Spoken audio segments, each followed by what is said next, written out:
Hello, guys. I want to recall an incident that happened nearly a decade ago, but it's something that happened and it affected my life, and it affected the lives of millions of other people, probably a lot of you who are listening right now. The event I'm referring to is the 2003 East Coast Blackout.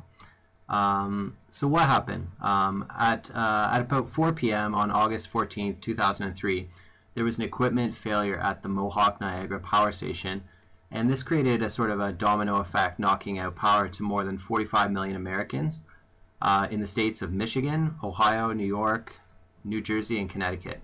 It also affected nearly 10 million Canadians living in Ontario. The major cities affected by this blackout were New York City, Cleveland, Toledo, Detroit, Ottawa, and Toronto. But there was lots of small cities and towns in between that were also affected. It was basically statewide and province-wide. The best I can determine, the event was sort of like a string of Christmas lights where one of the bulb burns out and then suddenly the whole strand stops working. So what happened initially? Like, what were the effects people were feeling? People were shocked. I saw some news footage from New York City, and many of them were wondering if it was another terrorist attack, having so recently experienced the 9/11 tragedies. There were people stranded in elevators and subway tunnels. Imagine the fear and the hysteria that would be happening if you were in the dark inside of an elevator, not knowing when that cord is going to snap, or you're hot and in a crowd of strangers, underground on a subway train.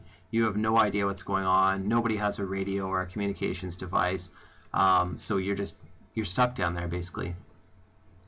The airports were shut down, and a lot of commuters were trapped far away from their homes. If you work downtown and the subway's not working or the commuter trains are not working, there's no way to get home. If you're in a different city, like you're visiting New York or you're visiting Toronto, and say you're from another country, you're scheduled to go back, same thing, no way to get home. And all the local people are going to be experiencing the problems too. So things like hotels, taxis, etc., it's all going to be maxed out. Cell phones stopped working reliably, so you weren't able to contact your family members or your employer or anybody else that you would need to talk to in that situation. Traffic lights weren't working, so not only were the trains and subways and all that stuff non-operational, but even if you did have a car that was still able to drive, you weren't able to navigate traffic smoothly, if at all. Not to mention the fact that all those displaced commuters were probably wandering around the streets, blocking traffic, so everybody was basically at a standstill. The ATM stopped working, so people were not able to get cash out. And think about that as part of our modern lifestyle. It's so easy to pay with a card for everything. Nobody uses cash anymore. So what if you needed to get home? $100 cash could make the difference between sleeping in the street or having a taxi ride back to your house in the suburbs and being with your family. The air conditioning stopped working. So for people who were up in those buildings, the high rises or whatever that needed to get down, you had to take the stairs, obviously. There's probably some people who were, disabled or, sick or old that were just unable to do it.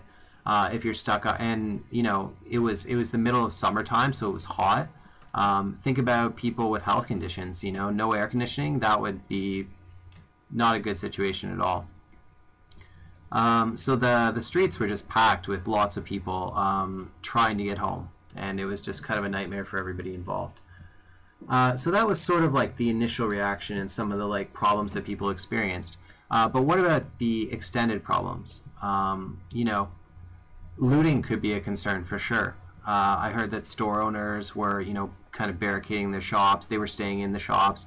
Everybody was concerned about what would happen after darkness fell. Would people go crazy and, start breaking windows, trying to get a free TV and all that? I understand that looting actually was not a major concern in most of the cities involved. But, just not being able to communicate, not being able to find your family, no email, no internet, no cell phones. Think about that. Do you have a plan with your family to meet up somewhere if you're unable to get in contact? What about food? Let's say that you were able to get home. Most of the restaurants probably wouldn't be cooking food. So what about at your house? What if you have food in the fridge? Is it going bad?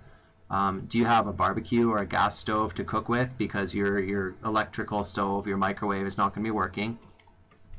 What about water? Are the toilets still going to be flushing? Like, I don't know all the details about water systems in my community or anybody's community, but I would assume that electricity plays a role somehow.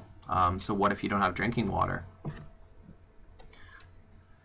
So what can we learn from this? Like, what was the overall effect?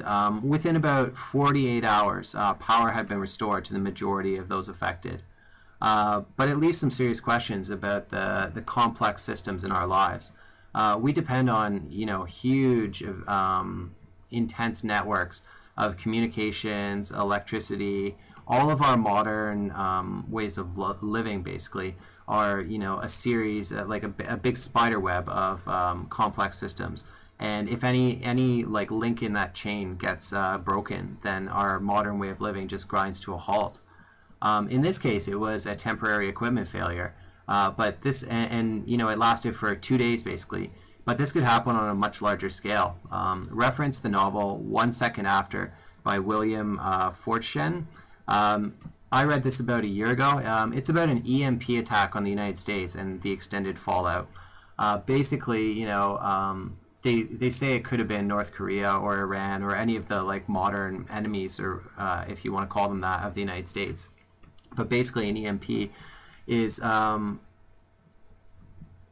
somebody shoots like a nuclear missile above the country, not at one of the cities, but it detonates in the atmosphere, and it sort of creates like a bubble effect, and it knocks out the electrical computer systems of like every modern device that you could think of, like your computer, your car, your cell phone, everything, the electrical grid. So basically it's just a blackout that lasts indefinitely, and apparently this is something that could happen. It's not science fiction. Hey guys, so some of you might be wondering how that 2003 blackout applies to me in my life and why I'm talking about it. Well, I'm Canadian. I'm originally from Ontario, and that's where I was a university student back in 2003 when this actually happened. I was living in Ontario, and I remember the power went off, and that night we couldn't cook our food because our stove was electric. We had a microwave as well, but we didn't have a gas stove or a barbecue, so we headed out to look for a restaurant that might be open, and we did find one. I remember it was dark out, and we arrived at this coffee shop not too far from where we were living, and there was a whole bunch of people there, I guess pretty much in the same boat that we were. They were trying to get something to eat as well, and I guess this restaurant had a backup generator or something like that, so they were cooking food, and it was cash only because the debit and credit card stuff was not working. So I remember, I think we got something to eat, and then we went home, and I remember waking up the next day and the power was still not back on yet. So I guess it came on probably later that afternoon of the second day. So I think it was off for a day or two. And it was hot, like it was summertime. We didn't have air conditioning anyways because it was a student house. But, it was one of those things. I wish I'd been better prepared. I guess I did learn something from it. So what kind of lessons can we learn from the overall experience? Be prepared with emergency supplies for sure. Have flashlights, candles, food and water, and a way to cook it in your house.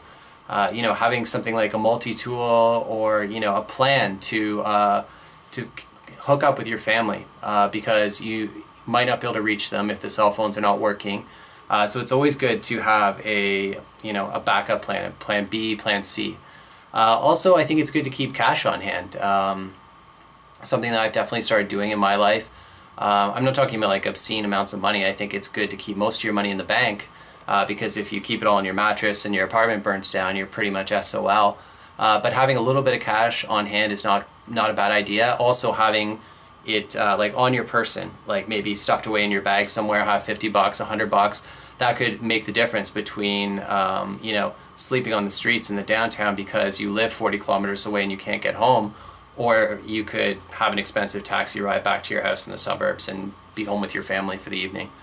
Also another thing that I think is important is if you work in an office, you probably wear, suits or, dress clothes of some kind.